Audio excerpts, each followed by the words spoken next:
এখন বৃষ্টির দিন, বৃষ্টি হওয়াটাই স্বাভাবিক। ধরেন আপনি কোনো কাদাযুক্ত পথে হাঁটছেন, কাদাযুক্ত পথে হাঁটতে গিয়ে আপনি পিচ্ছিল কোনো পথে পিছলা খেয়ে পড়ে গেলেন।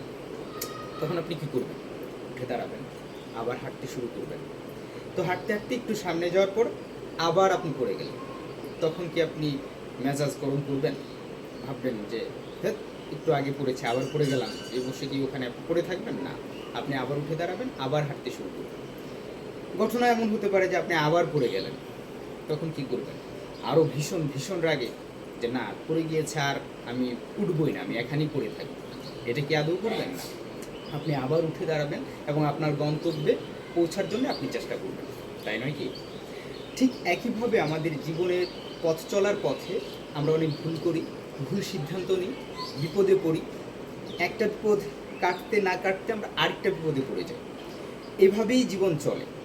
তো বিপদে পড়ে গিয়ে হতাশায় ভেঙে না পড়ে আবার ঘুরে দাঁড়াতে হবে। এভাবে যতবার পড়ে যাব ততবারই ঘুরে দাঁড়াতে হবে, উঠে দাঁড়াতে হবে, সম্মুখ পানে চলতে হবে, সামনের দিকে চলতে হবে।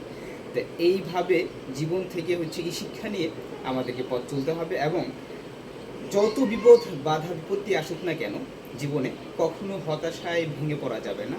রবের উপর থেকে নিরাশ হওয়া যাবে না, রবের উপর ভরসা রাখতে হবে সব সময়। আল্লাহ তাআলা আমাদেরকে তৌফিক দান করুক। জীবনের পথ চলায় যত বাধার সম্মুখীন আমরা হই, এগুলো থেকে উঠে ওঠার জন্য তৌফিক আল্লাহ তাআলা আমাদেরকে দান করুক। আমরা যেন আবার ঘুরে দাঁড়াতে পারি, আবার উঠে দাঁড়াতে পারি এবং মনজিলে মাকসাদে পৌঁছতে পারি। আল্লাহ তাআলা আমাদেরকে তৌফিক দান করুক।